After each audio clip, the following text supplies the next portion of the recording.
7월 4일 거룩한 주일을 맞이하여 감사와 정성된 마음으로 하나님께 예배 드리겠습니다. 오늘 주신 말씀을 봉독해 드리겠습니다. 고린도후서 3장 1절에서 5절까지의 말씀입니다. 우리가 다시 자천하기를 시작하겠느냐? 우리가 어찌 어떤 사람처럼 추천서를 너희에게 붙이거나 혹은 너희에게 받거나 할 필요가 있느냐? 너희는 우리의 편지라. 우리 마음에 썼고 무사람이 알고 읽는 바라. 너희는 우리로 말미암아 나타난 그리스도의 편지니 이는 먹으로 쓴 것이 아니요 오직 살아계신 하나님의 영으로 쓴 것이며 또 돌판에 쓴 것이 아니요 오직 육의 마음판에 쓴 것이라. 우리가 그리스도로 말미암아 하나님을 향하여 이 같은 확신이 있으니 우리가 무슨 일이든지 우리에게서 난 것 같이 스스로 만족할 것이 아니며 우리의 만족은 오직 하나님으로부터 나느니라. 아멘. 사랑하는 성도 여러분, 지난 한 주간 무탈하셨습니까? 아무 일도 일어나지 않는 것이 기적과 축복의 삶입니다. 아무 일이 일어나지 않았기에 오늘 예배를 드릴 수 있는 것이 아니겠습니까? 그 행복에 하나님께 감사드리시기 바랍니다. 세월을 이기는 장사가 없다고 합니다. 21년 상반기가 지나고 하반기 첫 주 맥주 감사 주일입니다. 우리는 모든 사람들이 가는 길로 가고 있습니다. 누구 하나 예외가 없더라고요. 이러한 삶 어떻게 행복하며 즐겁게 보낼 수 있을까를 주제로 말씀드리고 있습니다. 세상 무거운 짐에서 해방되는 자유로운 삶을 어떻게 하면 살아갈 수 있을까요? 여러분은 어떻게 만들어가고 계십니까? 제가 생각하는 행복한 삶은 주님을 나의 주인으로 모시고 그분의 말씀대로 행하는 삶이 가장 행복한 삶이라 생각됩니다. 잠언 4장 8절 그를 높이라. 그리하면 그가 너를 높이 들리라. 만일 그를 품으면 그가 너를 영화롭게 하리라. 이렇게 말씀하십니다. 내가 주님을 높이면 주님은 나를 높이 들어주신다는 언약의 말씀입니다. 내가 주님을 주인으로 섬기면 하나님은 그 순간에 나를 주연으로 만들어주신다는 의미이기도 할 것입니다. 세상의 방법으로는 도저히 이해할 수 없는, 행할 수 없는 방법입니다.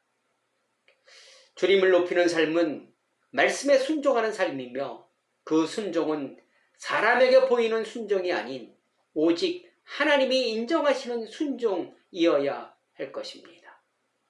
오늘 본문 3장 2절에 보니까 너희는 우리의 편지라 우리 마음에 썼고 무사람이 알고 읽는 바라 이렇게 말씀하십니다. 저와 여러분은 하나님의 편지이며 향내입니다. 그리고 그 편지는 그 향내는 이웃들이 다 알고 있다는 것입니다. 또 이웃들이 알기에 우리들을 그대로 평가하는 것입니다. 내가 어떤 사람인지 또 저 사람이 좋은 사람인지 나쁜 사람인지 어떠한 삶을 추구하며 살아가는지 다 평가하고 있다는 의미입니다. 어떤 평가, 어떤 말을 듣고 싶으십니까? 제가 전에 택시를 한번 탄 적이 있습니다. 그 택시 기사분이 저를 이렇게 힐끔 보더니만 혹시 목사님이세요? 이렇게 말을 하는 겁니다. 목사 가운도 입지 않았고 그냥 평범한 복장이었는데 말입니다. 그 소리를 듣는 순간 얼마나 기분이 좋은지 진짜 기뻤습니다. 그 뿌듯함 이루 말할 수가 없었습니다.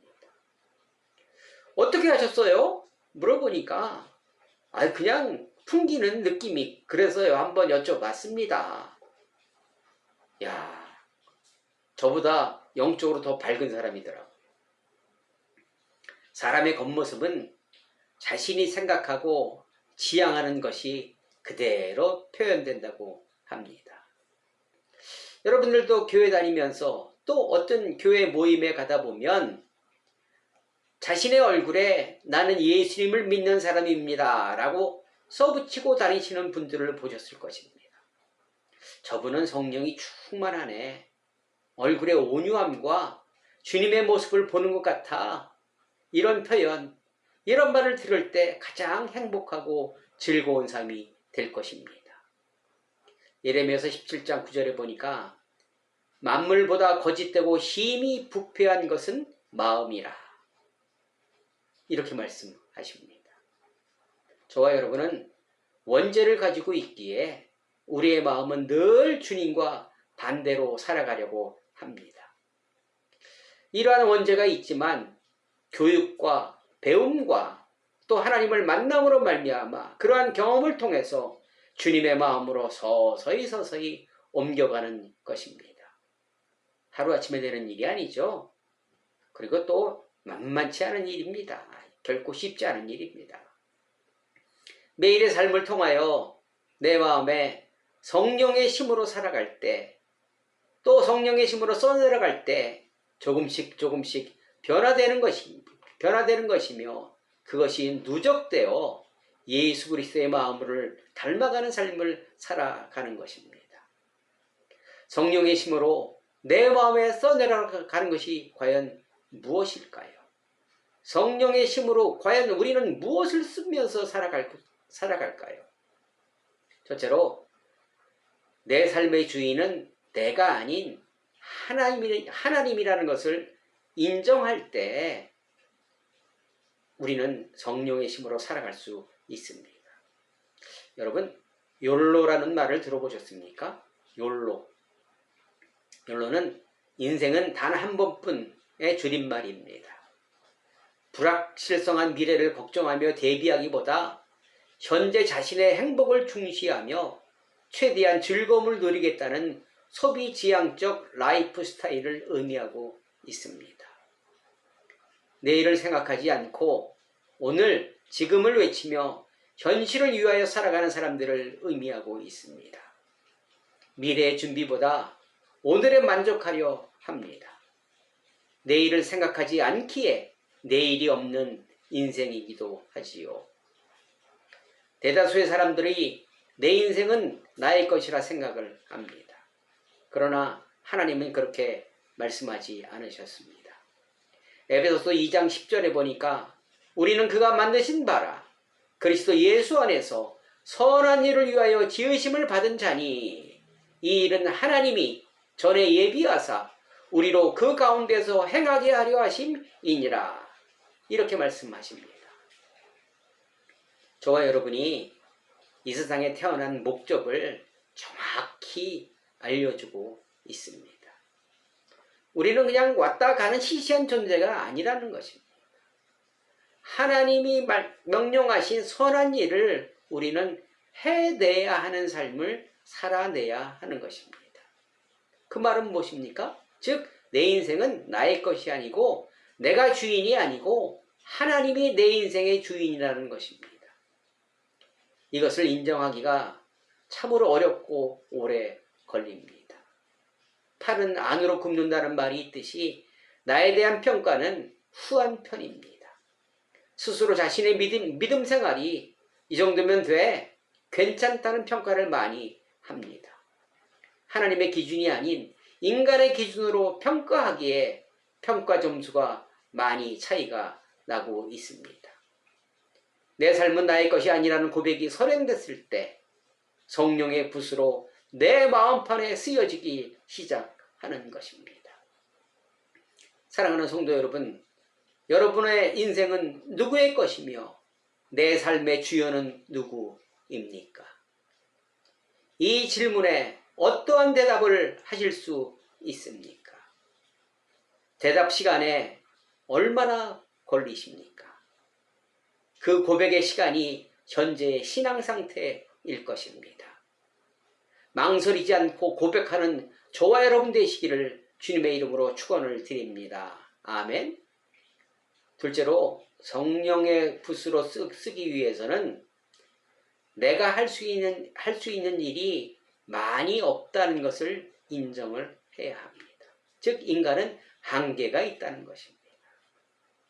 내 삶의 주인은 하나님이시요 그분이 명령하신 부탁하신 일을 해야 하는 것이 저와 여러분이 해야 할 선한 일입니다.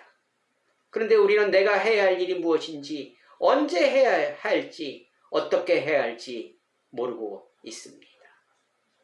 그리고 하나님의 일은 잘 이해가 되지 않고 방법도 시기도 우리의 생각과는 많이 다릅니다. 그러기에 더더욱 순종하기가 어려운 것입니다. 그러기에 우리는 세상의 일로, 육의 일로 내 생각으로 판단하며 행하고 있습니다. 로마서 8장 6절에 보니까 육신의 생각은 사망이요 영의 생각은 생명과 평안이니라. 육신의 생각은 하나님과 원수가 되나니 이는 하나님의 법에 굴복하지 아니할 뿐 아니라 할 수도 없음이라. 육신에 있는 자들은 하나님을 기쁘시게 할 수 없느니라. 이렇게 말씀하십니다. 내 생각과 방법이 육을 먼저 생각하기에, 인간의 생각과 방법이 우선되기에 영적인 생각을 할 수 없는 것이며, 영적인 생각이 없기에 하나님의 생각과 멀어지는 행동으로 우리는 살아가고 있는 것입니다. 여러분, 아브라함이 75세의 언약을 받았잖아요. 너희 몸에서 자녀가 있을 것이다. 10년이 흘렀습니다. 자식이 없었습니다. 거기에 인간의 생각과 방법이 동원되기 시작했습니다. 그 결과 이스마엘의 탄생이었습니다. 하나님의 말씀에 인간이 조미료를 좀 친 겁니다. 그래서 하나님의 말씀의 맛은 사라지고 인간적인 맛이 난 것입니다. 현실 중심의 논리적 사고 방식입니다. 하나님은 창세기 17장 21절에 내 언약은 내가 내년 이 시기에 사라가 내게 낳을 이삭과 세우리라. 이렇게 말씀하십니다. 하나님이 약속한 이 시기가 있다는 것입니다. 때가 있다는 것입니다. 그런데 우리는 거기에 조미료를 가미함으로 하나님의 시기를 내 시기로 만들어버린 것입니다. 대단히 중요한 오류를 범하고 살아가고 있습니다. 여러분, 법대를 졸업하는 사람들의 꽃은 사법시험에 합격하는 것입니다.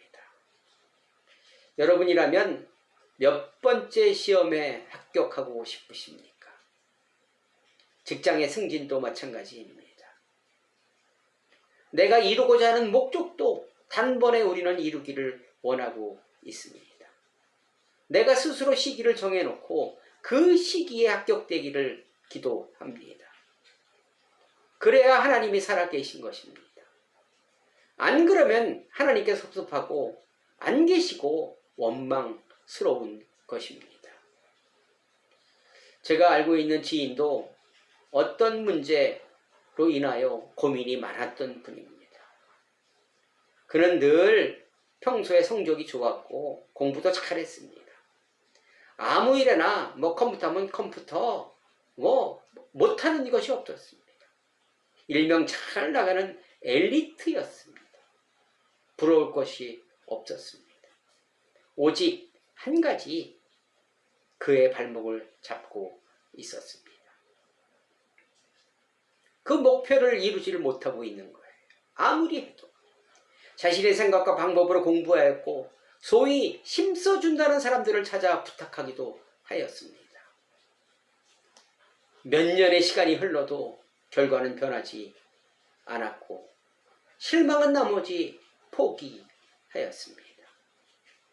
그 포기하려는 순간 발견한 것이 내가 할 수 있는 일에는 한계가 있다는 것을 깨닫고 내가 할 일과 하나님이 해야 할 일을 구분하고 영역을 침범하지 않는 것이 지혜라는 것을 깨달았습니다. 내가 할 수 있는 일은 지금에 만족하는 것입니다. 지금의 일에 최선 다하는 것입니다. 사람에게 하듯 하지 말고 하나님께 하듯 하는 것이 최선의 방법이며 즐거움의 시작이라고 고백하고 현재의 일에 만족하기 시작했습니다. 전쟁의 승패는 여호와의 몫입니다. 우리는 전쟁을 위하여 최선 다하여 하나님의 방법으로 준비하면 됩니다. 그리고 결과는 그분께 맡길 때 우리의 마음에 성령의 먹으로 한 줄 한 줄 기록되기 시작하는 것입니다. 에레미야서 15장 19절에 보니까 여호와께서 이와 같이 말씀하시되 내가 만일 돌아오면 내가 너를 다시 이끌어 내 앞에 세울 것이며 내가 만일 헛된 것을 버리고 귀한 것을 말하면 너는 나의 입이 될 것이라. 그들은 내게로 돌아오려니와 너는 그들에게로 돌아가지 말지어다. 이렇게 강력히 말씀하고 계십니다. 너는 그들에게로 돌아가지 말라. 제 뇌리를 스쳤습니다. 내 생각대로 되지 않았다 하여 실망하지 말고 하나님을 떠나지 말라는 의미로 받아들였습니다.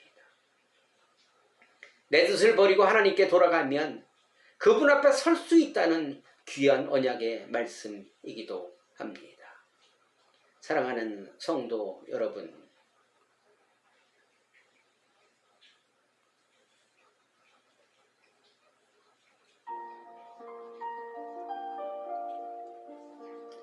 여러분은 주님 앞에 어떠한 고백을 하실 수 있으십니까? 하나님은 나의 모든 것이라는 고백이 망설여지지는 않으십니까? 여러분은 어떠한 목표를 가지고 계십니까? 순탄하게 잘 진행되고 있으십니까? 또한 내가 세운 목표로 말미암아 어떠한 근심 걱정이 있으십니까? 내가 할 수 있는 일이 많이 있다고 생각하십니까? 그리고 여러분의 삶은 행복하고 즐거우십니까? 만일 행복하다면 그 이유는 무엇입니까? 이웃이 나를 무엇라 평가하고 있습니까? 교회 출석하면서 예수님 닮아간다고 인정받으십니까? 여러 가지 질문에 마음이 어떠하십니까? 찔리십니까? 덤덤하십니까? 어느 쪽으로 기울어 계십니까? 여러분의 지금 현실이, 지금 당하고 있는 환경이 하나님께 고백할 수 있는 적기입니다. 고난을 그냥 보내지 마시기 바랍니다. 고난의 이득을, 고난의 경험을 살리시기 바랍니다. 오늘은 맥주 감사절입니다. 이스라엘 민족이 애굽에서 나와 약속의 땅 가나안에 정착하여 첫 농사한 곡식을 하나님께 드리는 절기가 맥주 감사절입니다. 하나님의 말씀에 조미료를 첨가한 사람들은 들어가지 못했습니다. 맥주 감사절의 물질이 아닌 마음을, 주님께 돌아가는 모습을 보여드리는 것이 더 좋아하실 것입니다. 순종이 제사보다 낫다고 말씀하셨습니다. 우리가 기도하면 응답이 여러 가지로 옵니다. 첫째는 오케이, 좋아. 둘째는 노, 아니다. 셋째는 기다려. 네 번째는 그것은 네가 할 일이다. 이렇게 응답이 옵니다. 여러분, 저와 여러분이 해야 할 일이 무엇일까요? 그것은 주님은 나의 모든 것이라고 고백하는 것입니다. 그리고 하나님이 하신 일과 내가 해야 할 일을 구분하고 인정하는 것입니다. 나의 한계를 가지고 주님 앞에 담대히 나아가는 것입니다. 그것이 내가 해야 할 일입니다. 기도 외에는 능력이 없다고 하셨습니다. 빌립보서 4장 6절 아무것도 염려하지 말고 다만 모든 일에 기도와 간구로 너희 구할 것을 감사함으로 하나님께 아뢰라. 고린도서 6장 2절 보라 지금은 은혜 받을 만한 때요 보라 지금은 구원의 날이로다 이렇게 말씀하십니다. 기도는 내 뜻대로 되게 해달라가 아닌 내 뜻대로 되지 않게 해달라는 것이 진정한 기도입니다. 하나님을 인정하고 내 한계를 고백할 때 이웃에게 칭찬받는 성령의 추천서가 완성될 것입니다. 그때는 지금입니다. 내 고백으로 하나님이 움직이실 것입니다. 교회 다니시는 분 같아요 라는 평가를 받으시기 바랍니다. 기도하시겠습니다. 하나님 감사드립니다. 제 입술을 통하여 하나님께서 전하라는 말씀을 선포하였습니다. 그 말씀에 순종하였으니 결과는 하나님께서 만들어 주시옵소서. 내 입술에서 주님이 만족하시는 기뻐하는 고백이 항상 터져나게 도와 주시옵소서. 이웃과 하나님께 인정받는 하나님의 추천서를 받게 해 주시옵소서. 예수 그리스도의 이름으로 기도드리옵나이다. 아멘. 여러분 감사합니다. 지금 밖에는 비가 많이 오고 있습니다. 여러분 비 피해 없도록 조심하시고 주일날 잘 지키시며 또 말씀으로 승리하는 한 주간 되시기를 주님의 이름으로 부탁드립니다. 감사합니다. 다음 주에 또 뵙겠습니다.